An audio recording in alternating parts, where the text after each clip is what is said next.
Hello, everybody. Welcome to Badgerpod Nerdcast number 39, numero 39. And don't call me Shirley. I'm your host, Brian Martinez, and I am joined by our lovely panelists. We're going to discuss a movie that you may have heard of. But before we get into the intros and stuff, Allison has a few words from our sponsor that she would like to say. Well, not technically a sponsor, but the people who listen to us, and we should give you a shout out because you listen to us, and that's really great. Nobody gets heard if nobody is listening. So first up is Nuxus X Homunctress, and I do hope that I'm not doxing you by giving people your name there, Nexus. Dearest Badgers, I'd like to suggest that you interview the science fiction author Will Shetterly, who has written a 99-cent ebook called How to Make a Social Justice Warrior, which is a compilation of his blog posts. I suggest reading this essay to give a feel for the direction he's going in. And you can find the essay at shetterly.blogspot.com and probably do a search there. He's basically an old-fashioned liberal who's outraged at the totalitarian tendencies of social justice warrior political correctness. He says he's received death threats from both racists, when his family was opposing segregation in the 1960s, and anti-racists, because he doesn't agree with critical race theory. His book details the internet debate among science fiction writers that was dubbed race fail. He played a big role in that, and his actions were not always heroic, but in the process he grew to deeply understand this social justice warrior mindset and how much it has departed from the values of Martin Luther King Jr. and Malcolm X. A lot of his focus is on race issues, but he's also highly critical of contemporary feminism. Here's what we wrote in regard to slut-shaming in comics and cosplay, and the title of this article is The Power Girl versus Slut-Shamers of Skiffydom. He'll be a fascinating guest on the Nerdcast without the okay, I won't read that part. I think he would also benefit from being introduced to the ideas of the honey badgers, and the mutual resonance effect will defeat all evildoers. Smiley face. Thanks for restoring my hope for humanity, Nexus. Yeah, I guess I don't know, guys. Should we invite another author on the show? They seem to be really really great guests. Have good things to say. Absolutely. Yeah, that sounds good to me. I have a question. When you're reading off his name, is this the last name spelled Shatnerly? No. I apologize for my inability to pronounce vowels. I was just wondering. It just sounded like a Shetterly. Okay. Shetland? Shetterly? No, quiet. No. Shetterly.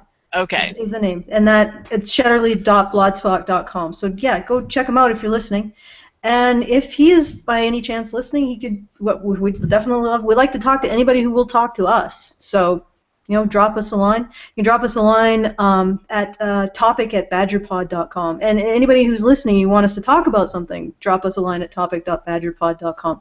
Incidentally, if you want your email read out loud on the show, make sure it's short and concise. Because if I get something that looks like a wall of text with no paragraphs that goes on for like 3,000 words, I'm not going to read it. Actually, I probably won't read it, period, much less not on air. So make sure it's concise, make sure it has paragraphs. I don't care about grammar as long as I can understand it, but just the paragraphs, please. Paragraphs, people, paragraphs. Okay, and here's the next one. Go ahead. This is from S.A.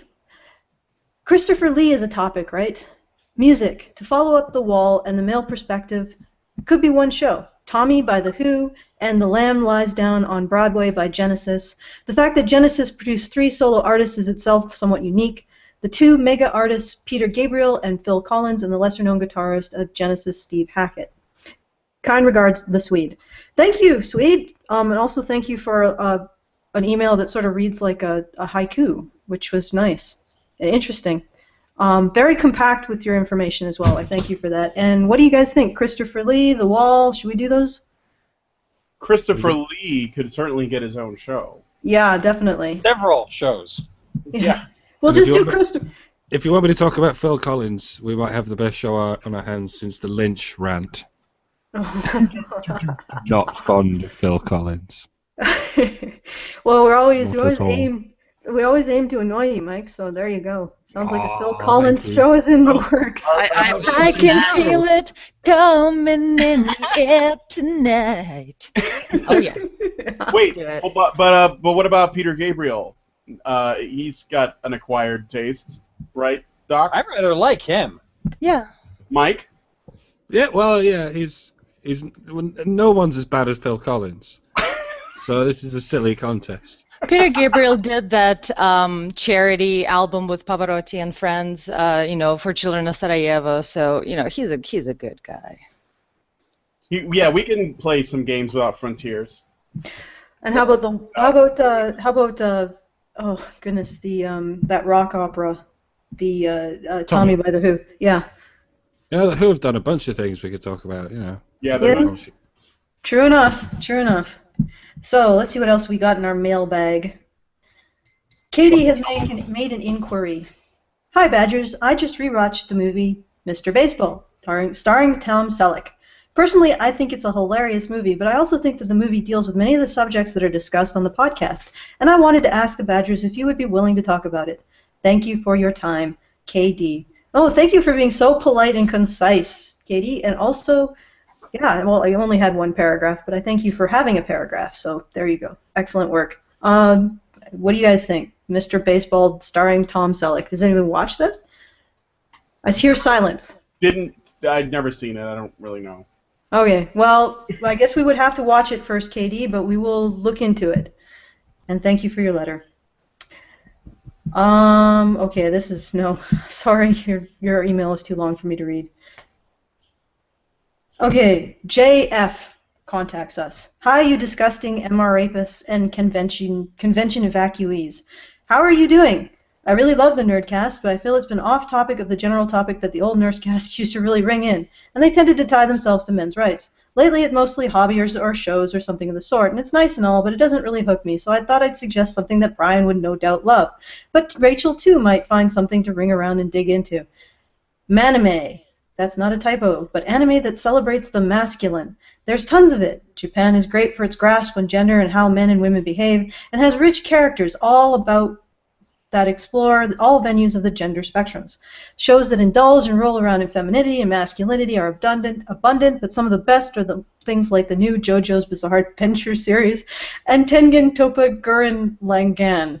Lagann. Gurren Lagann. Gurren Lagann. Right. Maybe just an entire show about JoJo would be best. I'd love to be on it. I'm a huge fan of JoJo, and I'm a long-time listener. I can actually tell the difference between Rachel and Allison. Anyway, beyond that, I think this would be a fascinating subject for the show. A sheer enthusiasm alone should be enough to make it one of the best topics that could be covered, period. Together, let's make a chance to celebrate manliness. I think that's a great idea. Oh, I know it sounds like it, Allison, but I totally did not send you that email under a fake name.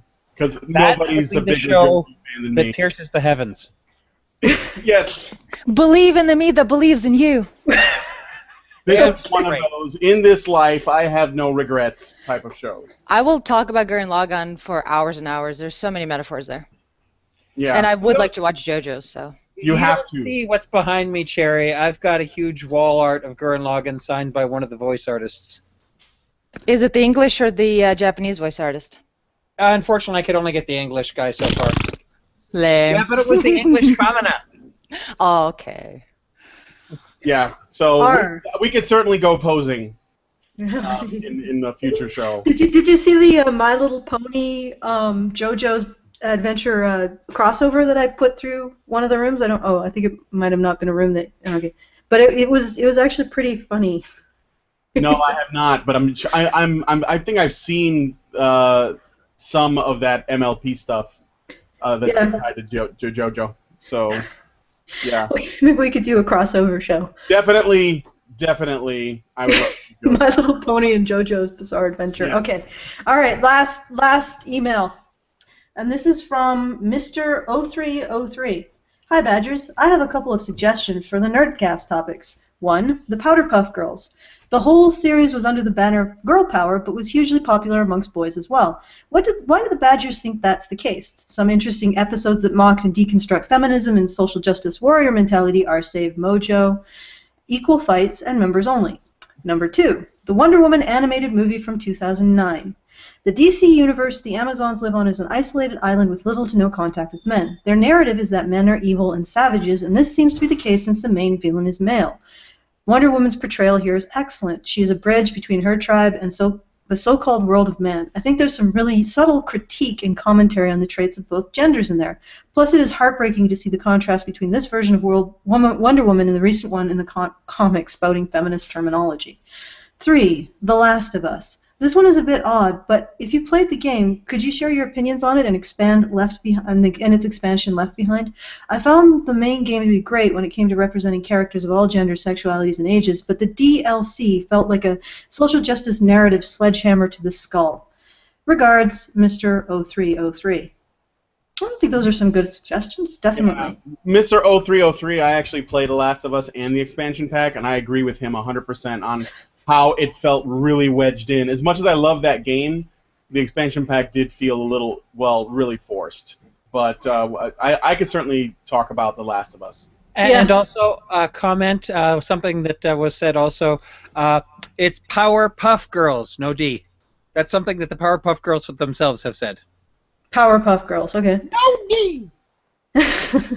All right, so those are the emails that we got. And please, if you're listening and you want us to talk about or read your email on mail or consider your topic suggestions, you can drop us a line at topic@badgerpod.com. That is topic@badgerpod.com. And thank you to everyone who wrote in. You got some great suggestions and some really nice words, and we appreciate the fact that you're listening to us, because that's a great gift to be listened to. I want to feel like I am worthy of your ears. So there you go. I want your ears on me. Yeah, I want your ears on me, but I also want to make sure that I stimulate them in the way that ears should be stimulated, as it were. Well. Oh, baby. She likes to please. Oh. Do you wanna skip the intros or? I think. I mean, like. Nobody likes them, so let's. Because we spent. I mean, you guys know who we are, and we spend a lot of time doing that all the time. And but I will let Neff do his little shilling for his little comic. Yes. So. Yes, the Devil's Advocate or Devil's Contract page 2 is out today. In fact, it came out just before the show. So devilscontract.com. There is now 2 comics up there, and if people support me, I can get more out in a week. Sweet. All right, thanks, Neff. Okay, so let's get right into the topic. I did a little write-up about it. We're going to be talking about Airplane. It's a spoof movie from I think 1980 is when it came out, if I am correct. So just you are correct. Bringing up the... You are correct, sir. While I bring up the... Dub.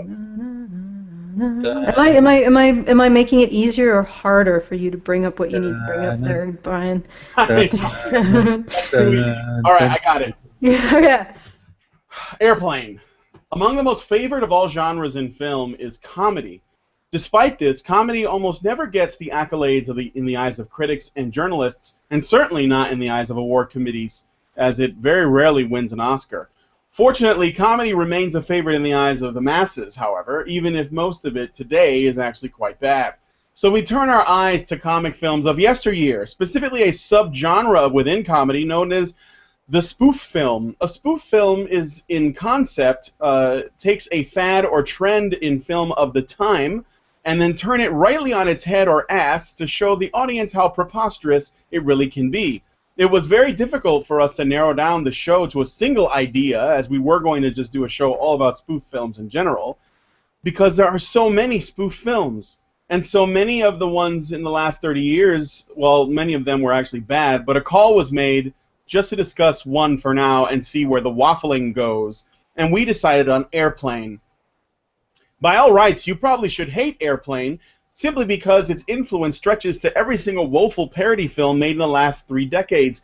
Without Airplane, there'd be no Epic movie or Date movie or Meet the Spartans or Scary Movie 6 or whatever it is they're on now. But despite all the pain and misery that it's indirectly inflicted on the world, do you hate it? Of course not. That's because Airplane is untouchably brilliant. The density of gags that writers Jim Abrahams and David and Jerry Zucker managed to squeeze into 88 minutes is nothing short of breathtaking. They come in so thick and fast, and they're delivered with such irresistible deadpan sincerity by actors who at the time were considered serious dramatic performers, people like Leslie Nielsen and Robert Stack, that repeated views are a must.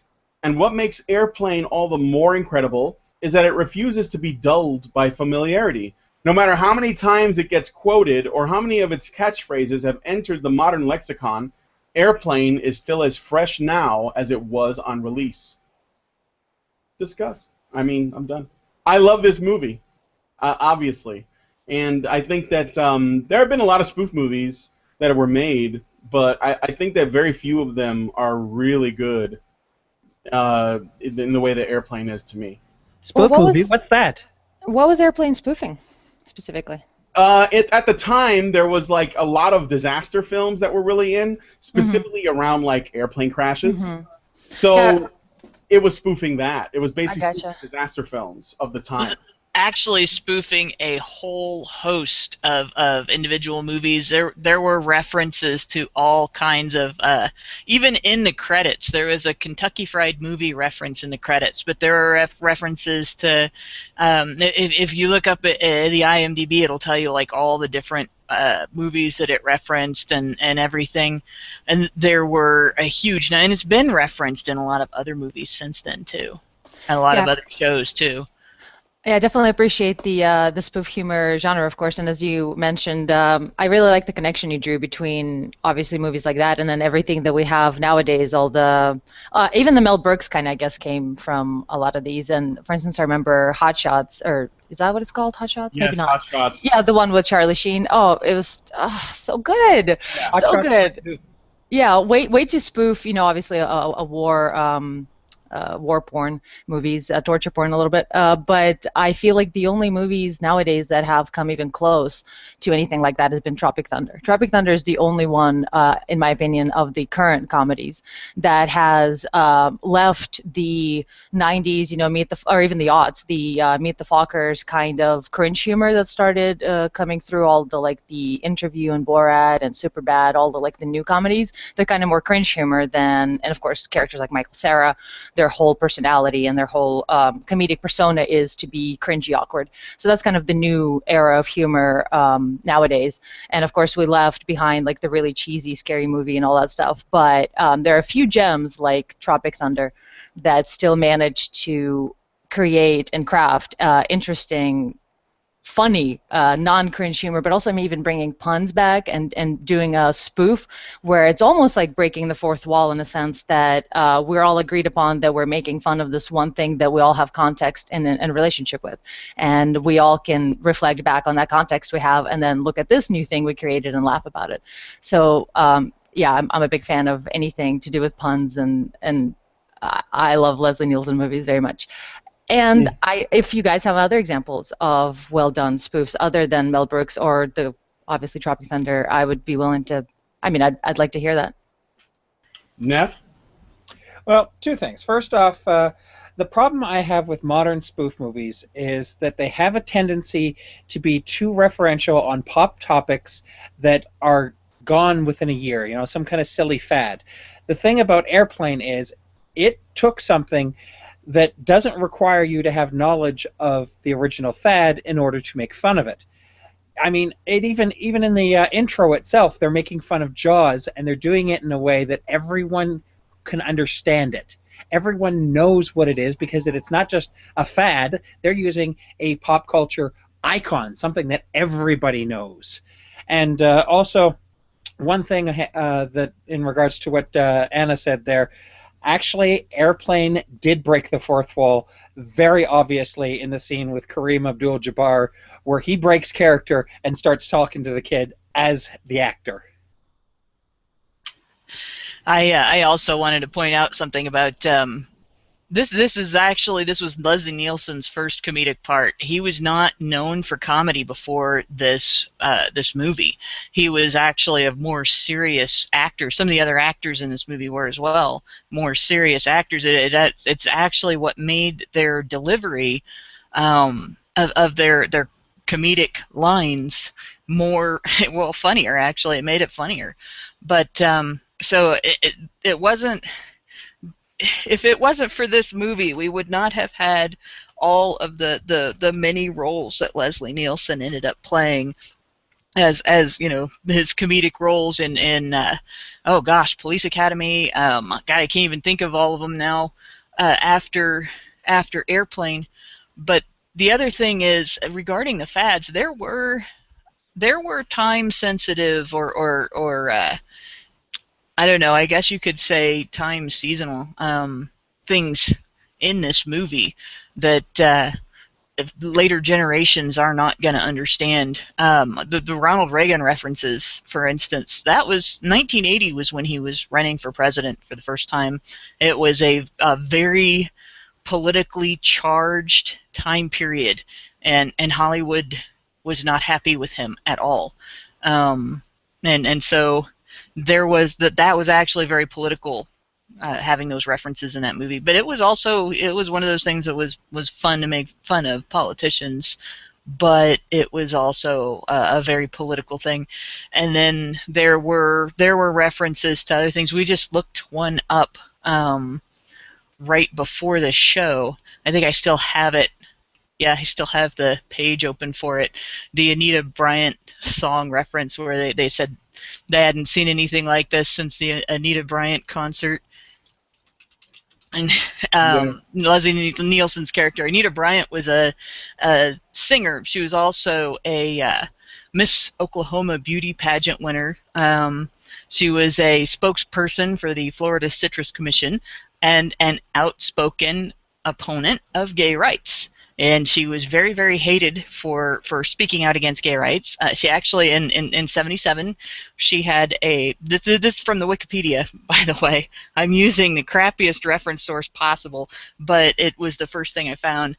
She ran a campaign to repeal a Dade County, Florida ordinance that prohibited discrimination on the basis of sexual orientation, and her reason for the campaign was to protect children.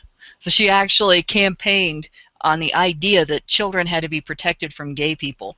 So this is why she was lampooned all over the place. It wasn't just Airplane. She was hit by a number of other, like she was Elton John referenced her, Jimmy Buffett referenced her, the Dead Kennedys, Saturday Night Live picked on her, all the time. Golden Girls and Designing Women. She was like a terribly hated person at that point, but nobody today would really know who she was because her fame is pretty much gone. So there are a number of things in there that were sort of not necessarily faddish, but you had to be there, or you had to have lived during that time and been familiar with the environment to really get it. Yeah, they can't have known at the time of making it that 35 years from then everyone would still know what Jaws is, but everyone will have forgotten who Anita Bryant is. Yeah. You can say they hit on timeless things, but they hit on so many things that they would eventually hit some timeless things now and again. But sort of the nature of the spoof film is it can't be timeless. It has to be sort of, to some degree, some of it is sort of stuck in time. That's how it gets audiences interested by. Yeah, that and the Ronald Reagan references, because like a lot of people from the later generations might not really. I mean, they might know who Ronald Reagan is, but they wouldn't know like the way that they're joking about him, at his expense.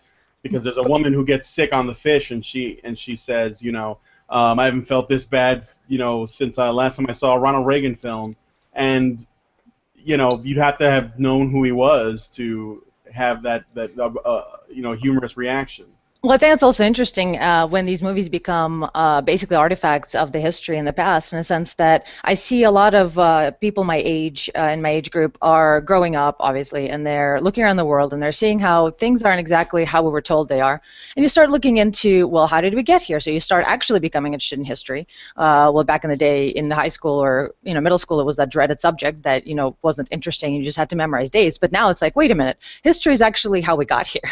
That's why we're here in this mess. So let's look at what happened along the line. And then obviously you get interested in politics and everything else, and in culture if you're in any way a person who wants to expand their horizons. And then going back to movies like Airplane, because that's what happened to me. I actually went to it I watched it maybe about 2 years ago, if that. It was fairly recent to me, after already knowing many things about American culture and history and all that.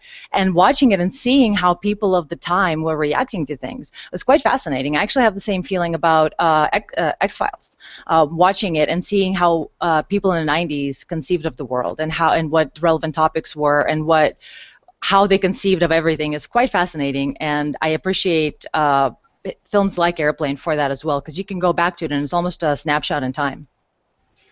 This is the thing, though. The thing that, because a lot of spoof movies, they all do that to some degree. Like, they try to make references to things that are currently going on in pop culture, or at least currently going on in Hollywood or in politics at the time that the movie's being made, to sort of poke fun at whatever that is. And they all do that to some extent.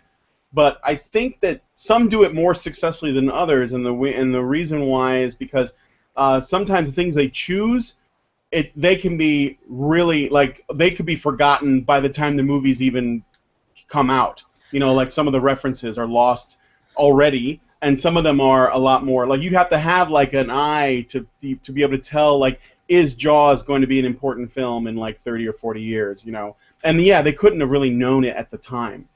But well, I also feel like I'm sorry if I'm interrupting. No, it's okay. I also feel like, in a way, I mean, because you had like Mel Brooks making fun of Star Wars, which wasn't necessary. You didn't know it was going to be as popular again as it became now. Because like obviously when it first came out, a lot of people were fascinated with the special effects, and it's nothing that they've ever seen before. And so that's why a lot of people, huge generations of people, fell in love with Star Wars, and it became like their thing. But it was kind of also a hidden nerdy thing that nobody really talked about. Mm-hmm. And then later nowadays, that nerds are cool again, or for the first time, whatever. It's coming back out, and it was popular in niches, but it gained more popularity, and they didn't know that necessarily. So I feel like it's not just that, but also perhaps the quality of actors in the script. I mean, I know that sounds like obvious, but like if you take what is it, the Spartans one we were talking about, and all these like just those movies are so cheese. They're not even cheese. They're like I don't even know. They're beyond the cheese and the cow and the farm. They're like. I don't even have a funny enough of a metaphor for how badly they write these movies. Unlike Tropic Thunder and Airplane and others, where they have just enough of good writing and good acting, and even Chevy Chase movies like The Christmas Vacation and all those, there's a level of humor and comedy. It's almost not quite intellectual humor, but puns do require you to fucking think about words at least. Like there's a level of cerebral humor that even puns entail that I think we've dropped tremendously. We've gotten into this basically idiocracy, seeing someone's ass farting, and that's humor nowadays. Well, that's what I was getting at. So you're absolutely right about that. See, the problem with the spoof movies that are largely bad, like Date Movie and Epic Movie and Meet the Spartans and stuff, is that they rely too much on like this bad lower humor, and they don't have like a good script, and they just want to make references, and that's it. Airplane and movies that are very successful, like The First Naked Gun and stuff like that, they work because I think that the biggest thing about Airplane, this is what sets Airplane apart from almost all the rest of them. Every actor that's in that movie, to what Hannah said before, most of those people were serious actors before that movie came out. So you are looking at people that you would normally think of in the context of a serious drama. Imagine Daniel Day-Lewis doing a comedy. And he had never done one before, and he just plays it like straight deadpan, dead serious, and just says the most ridiculous things. And it's written with a lot of wordplay, which isn't easy to do, or at least I guess it doesn't appear to be, because a lot of people don't do it. And it's all like this, this verbal. The dialogue is really funny, but the actors don't know they're being funny, and then there's a lot of sight gags and a lot of little nods here and there, and a lot of it's very inappropriate. I feel like that's why Tropic Thunder works quite a lot. Yeah, exactly. But everyone is serious, like they really believe what they're doing. And that's why Airplane works so well, because movies after that, Leslie Nielsen, once he basically was known for being a funny actor, he stopped doing the deadpan thing. So when he was doing like Dracula Dead and Loving It, there was no reason to play that deadpan thing anymore, because everyone they knew him as a funny man. And he was actually worried about being pushed, because his previous serious roles, he was somewhat of a heartthrob. If you see movies with him in them when he was young, like you go back to the old black and whites, he was a very handsome man, and he was very debonair. He was a very classy guy, and so it was a strange jump for him to play an old man, even though he was aging, and it was very helpful for him to be able to go into comedy this way. But it isn't something that everybody can do, and like the way these movies like Airplane succeed, it's partly because you have these great script writers who they're not just good at storytelling, and they're not just good at wordplay, they're not just good at creating comedy, they're also good at identifying things. They're good at identifying stories that are great, stories that are lasting because people are going to make a connection with the story, or identify with the story, or adopt things from the story. Things like in Star Wars, and the same thing is true with Star Trek. A lot of people sort of identified philosophical beliefs that they already had with terminology from the movies, because the descriptions of belief systems in those movies fit the way people think of the world around them, and the way they see logic, or the way they see reason, or good and evil, or things like that. These writers aren't just creating something; they're creating a shared experience. They're identifying and putting together a shared experience, and basically telling a long series of inside jokes with other people. Hey, you remember this? Hey, you remember this? But they can only do that when they're able to not only identify those stories and those characters that people are going to love and remember, or hate and remember, or otherwise that are going to make a big impression, but the way in which they're going to make an impression, the aspects of the story, the aspects of the characters, and the moments, the specific moments, or the specific things about the movie, like the theme song from Jaws, and the shark fin from Jaws, and things like that, rather than referencing some obscure part of the movie that nobody paid attention to. Oh, this was a great movie, let's reference the rudder on the boat. Nobody would remember that. But of course they're going to remember the things in the movie that made the bigger impressions, and that's They're that's also the big using it difference between. comedically. But I mean, that is the big difference between Airplane and the movies like Airplane that were more successful and are more popular, and the parody movies that everybody was like, yeah, that was a parody, it was okay. Neff? Well, I just want to go back to when we were talking about puns themselves. Now, puns actually do require a lot of intellect, because of the fact you have to know how language works in such a way that you can manipulate it to create a laugh based on just a slight change of the words, or a change of the way you say something. That's why when I was in high school, my English teacher for one of the years said, no one can tell jokes in class unless they're puns. And that's why I learned to pun more. To pone? Yes, I punned and pwned. Well, the thing about those, delivery is important too.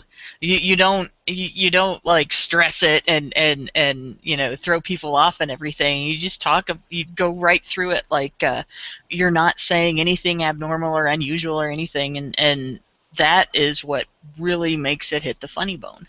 And that's sometimes you get these crappy movies that sort of emphasize things that don't need to be emphasized, and they don't give the viewer the chance to figure it out and notice it for themselves. And that's why that bothers me a lot. A great straight man. And it's one of the things I love about this movie. It's sort of the catch-22 of every comedian. There's, as we all sort of instinctively know, there's nothing less funny than someone who's trying too hard to be funny. Yeah. So you have to try and sort of get to a point where you're just being yourself and understanding that people are finding it funny for their own reasons. And again, this is why it works very well when essentially everyone in the cast is a straight character. And you make the comedy work around them rather than sort of through them. So. Yeah. like nobody in the airplane there. I don't believe that any. I watched it yesterday, and there are no clowns in this movie. Everyone is a straight man. Or Well, there except was- the autopilot. Oh shoot, I can't think of the actor's name. Johnny, the crazy oh guy. yes, except for him. He- Rapunzel. A brooch, a Everything- pterodactyl. That guy. I've seen trivia on this. Everything he did was ad-libbed. He didn't have. If I remember what I've read right, he had no lines in this movie that were written for him. He just like blurted it all out. Just like Gerald Ford. You know, that actually makes a lot of sense for him because the way he was delivering those lines seemed very off the cuff. It was from my memory. I read somewhere that he didn't have there wasn't anything written for him. He just did it. How about another cup of coffee, Johnny? No thanks. There's a sale on at Penny's. I mean, they must have given this guy like the earliest caffeine pills on the market. But presumably, he's like a comedian who was quite big at the time. They still do this in movies. Bring on a sort of extra special, extra wacky comedian who's quite big on the scene at the moment. Well, I guess this was a bad week to quit at methamphetamines. One of the things that was great about that character, though, Johnny, is that if you look at it, his part is really small. He doesn't say much, so they use him sparingly, and it's still a larger focus on like the serious actors, saying kind of ridiculous things, or responding ridiculously to other people saying ridiculous things, just to keep like the beats going, because it never lets up. And then occasionally you get this Johnny character, and he just does something just out of nowhere for no reason, and some of it is so. If you just looked at it on paper, it wouldn't be funny, but because of when and where he's saying it's hilarious. Like it's just, when he unplugs the lights on the strip as they're approaching, and he just says, "Just kidding," and he plugs it back in. I mean, that's hilarious. Like, but it's so random, So tell me, Brian, have you ever been to a Turkish prison? You know what I love about that? The boy never answers any of his questions. Yeah. He just goes like it's almost like he didn't even hear him. So no matter what the pilot asks, no matter how weird and cringeworthy it is, the fact that the boy just keeps smiling and playing with his toys, and no one else hears what he's saying, is that makes it gold. Like they don't respond. And that's part of that deadpan thing where you have, Well, except the stewardess, she's kind of like trying to get the kid out of there. She's like, "Oh fuck." Yeah, so I don't know. There was just there's so much goodness in this movie. I really like that. And I don't know if Kareem Abdul-Jabbar, right? He plays like the co-pilot, and yeah, but as what Neff was saying, he breaks the fourth wall when the kid says, "You're Kareem Abdul-Jabbar," and they have this little back and forth, and it's almost like when they were writing this up, did they decide that they wanted to put a sports star in the co-pilot seat and they chose him, or did they just happen to cast him and then they said, we're going to write this in, the fact that we have a famous sports figure in the film, and then have him break the fourth wall? I don't know. Like, I mean, that's genius, that he's not a great actor, but he's good enough for what they're doing. It's fantastic. Well, the problem is breaking the fourth wall is such a big risk in comedy, especially for a movie like this, and the fact that they pulled it off so beautifully was just wonderful. They do it 3 times. They break the fourth wall 3 times, to my knowledge. One is the Kareem Abdul-Jabbar scene. The second is when the stewardess is playing guitar and they're singing that song, right? And she's like, and everyone's getting uplifted, and I think they show like the cockpit where the pilots are at, and they smile at us, like it's at the end of the song. And then the third time is when the main character, Stryker, he gets rejected by his girl as he's walking into the airport, and he looks at the camera and says, "What a pisser." What a pisser. Yes.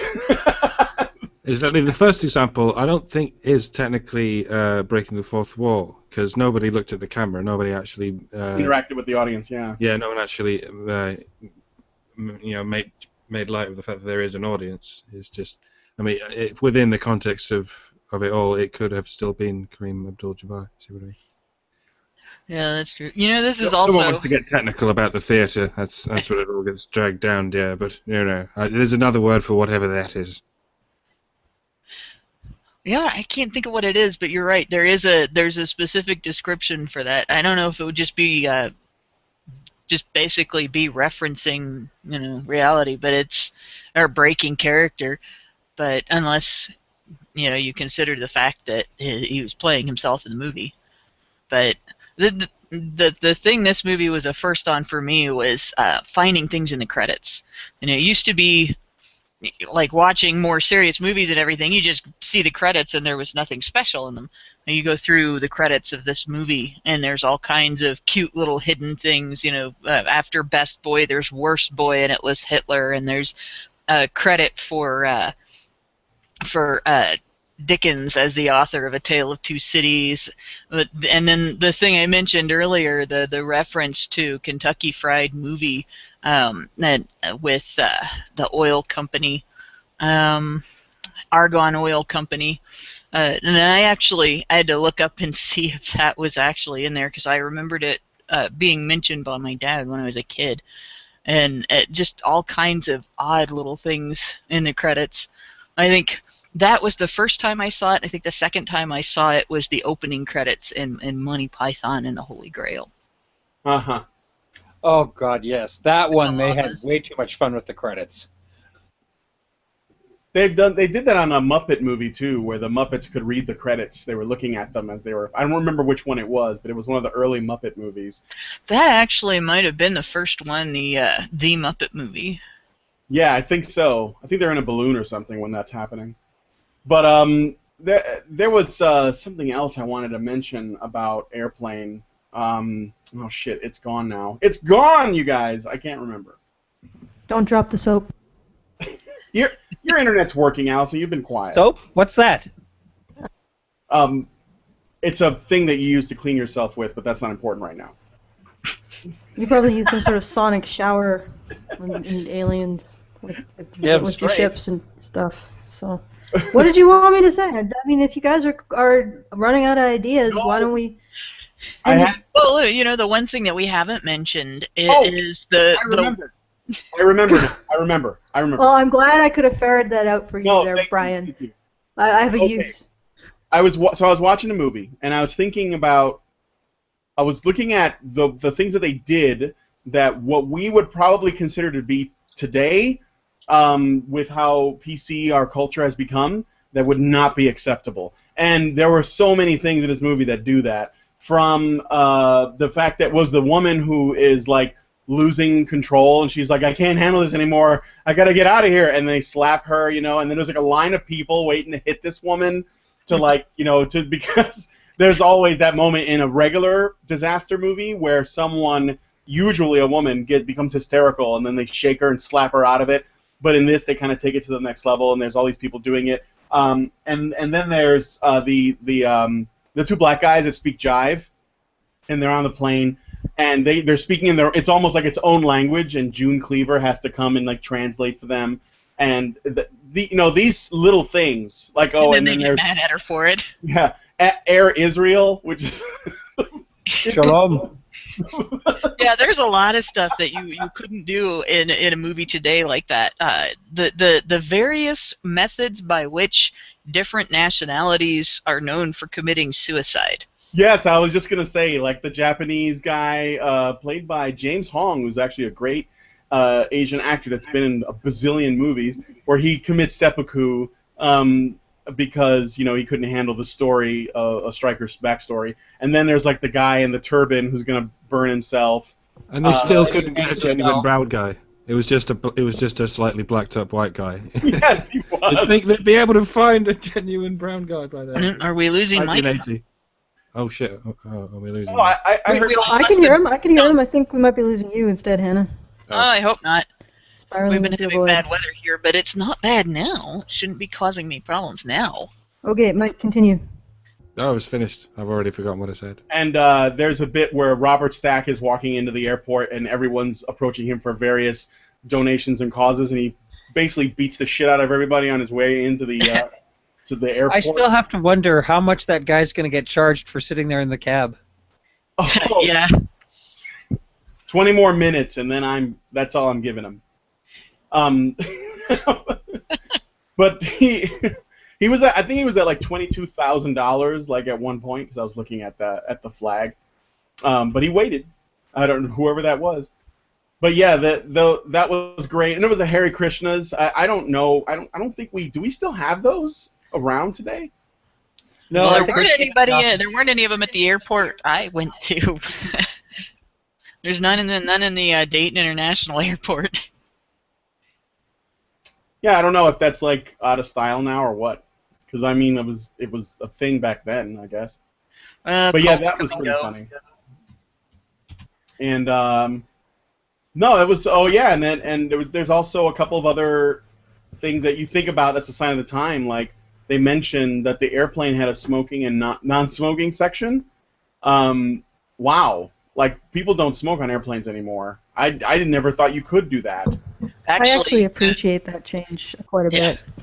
Because when it used to be horrible to go flying when they had a smoking section. There really isn't a smoking section on an airplane. Everybody's in the smoking section. Yeah, there's Because no it's a sealed- non-smoking section. There's no sealed can in there. It is a sealed can. So. Having a smoking section in a restaurant is like having a peeing section in the pool. Yeah, it's the same thing in restaurants and airplanes and everything. The one thing I noticed though with that change in society is that I became more sensitive to cigarette smoke because I have less exposure to it, and I'm allergic to cigarette smoke. I can be around smokers. I can't smoke. But if I'm in an area where it's real thick and heavy, there's a lot of smoking taking place, I will get sick now. Whereas I could back in the day when you could smoke in restaurants and you could smoke on airplanes and stuff like that, and in public buildings and so on. If I would go to a wedding or something, and or go to a bar where a lot of people were smoking and the smoke was thick and heavy, I could handle it.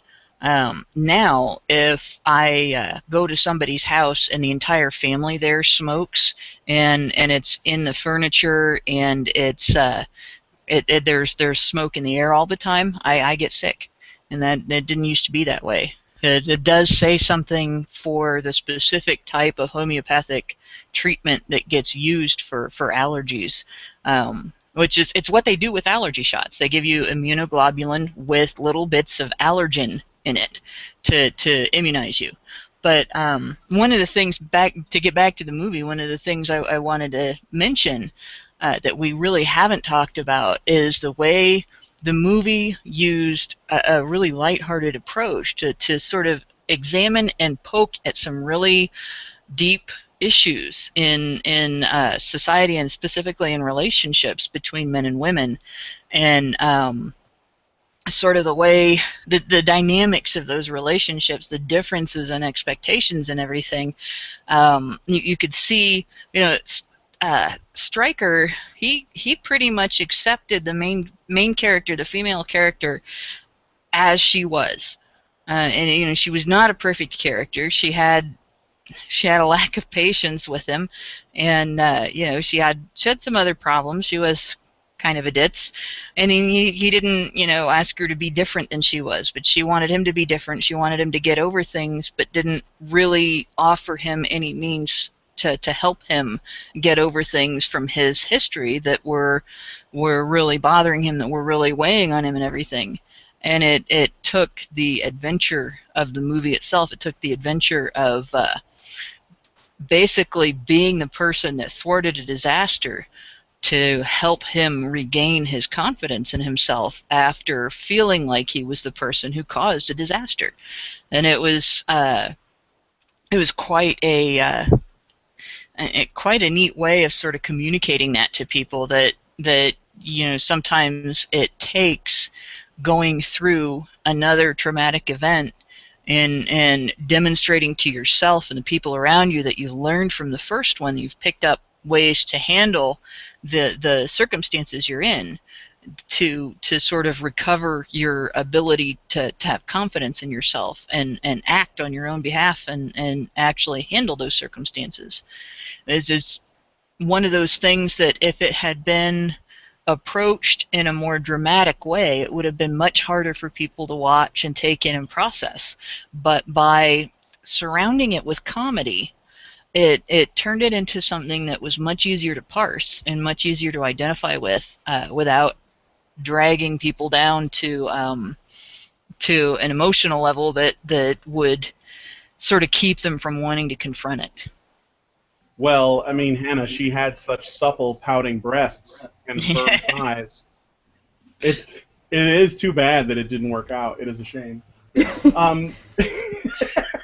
Yeah, I actually did notice that. It's really stark in a lot of these comedies, but it's a really simplistic way of creating drama. It's just have the woman have these almost slightly unreasonable demands on the man, and no real Nephenor, you're echoing.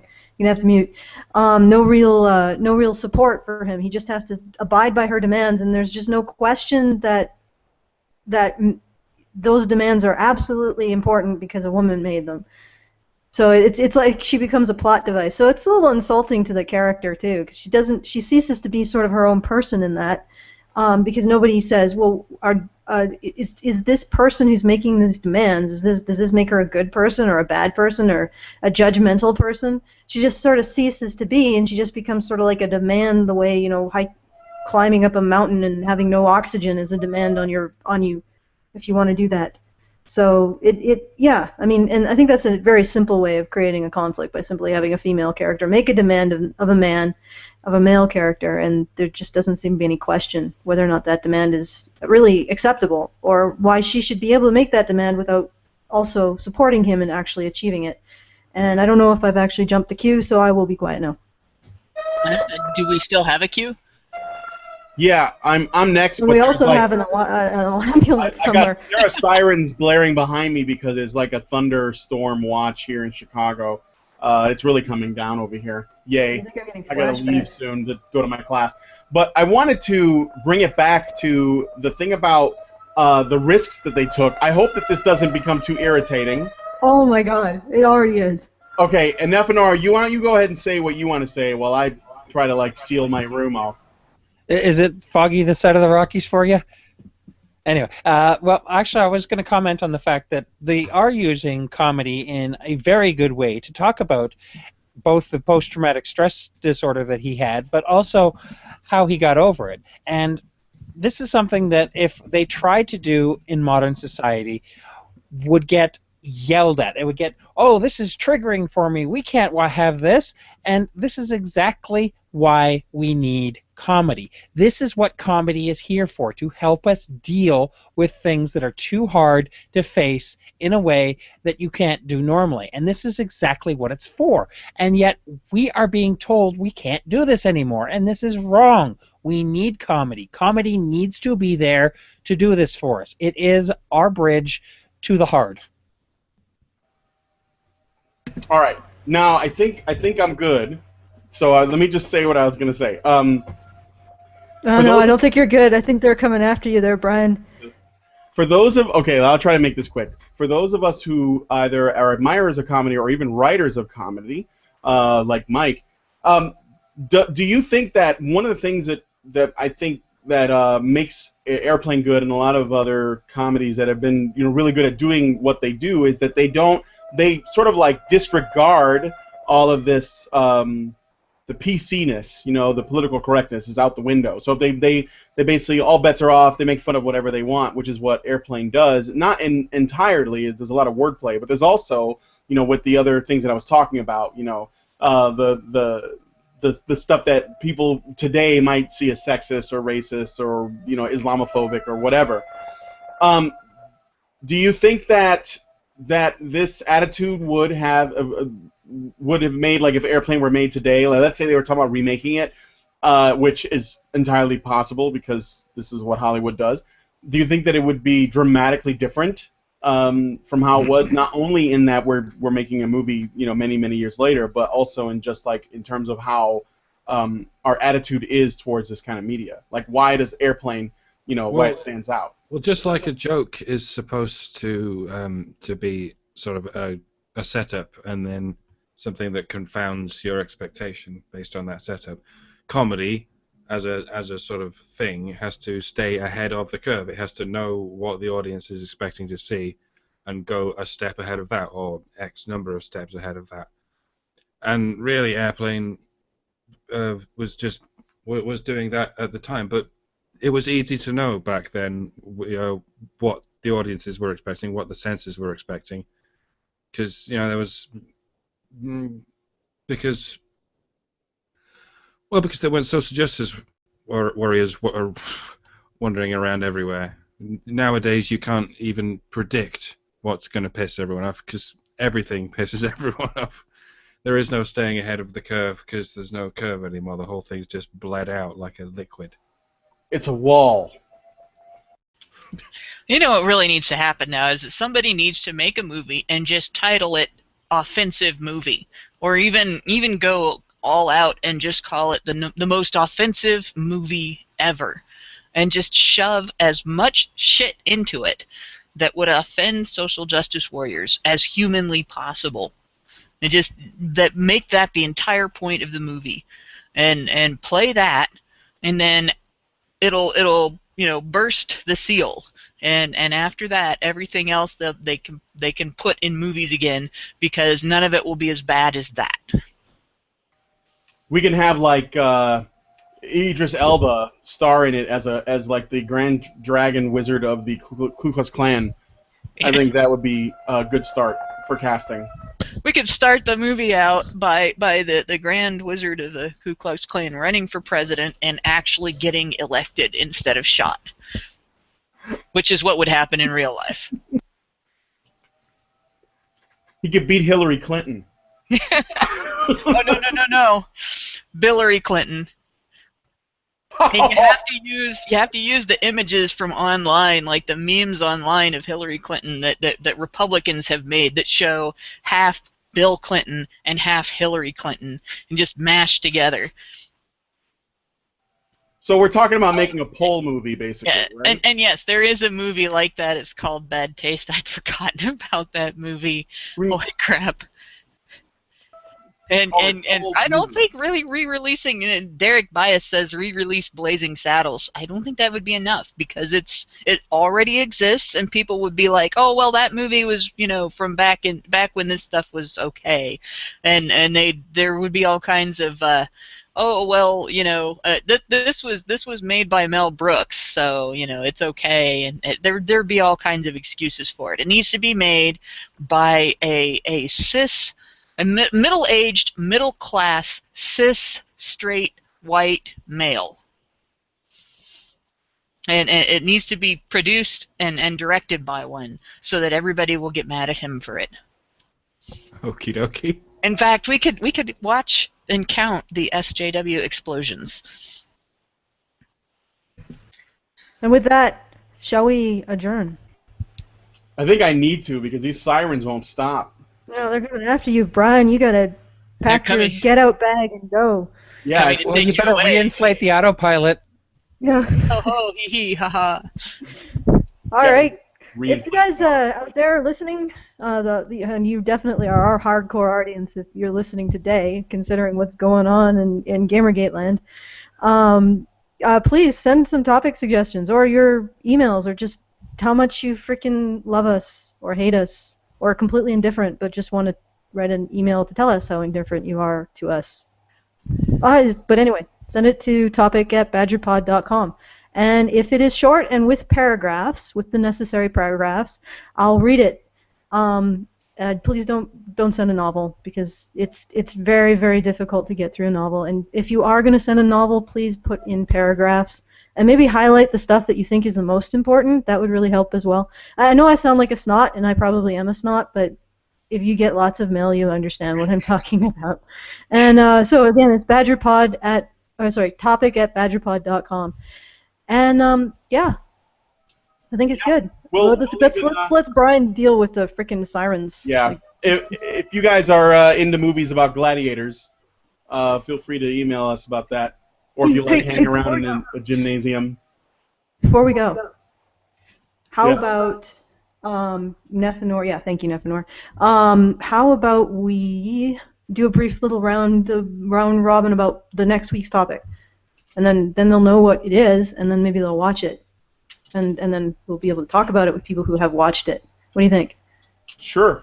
So we mean like deciding on it, or just Yeah, talking sure. about Let's make a decision here.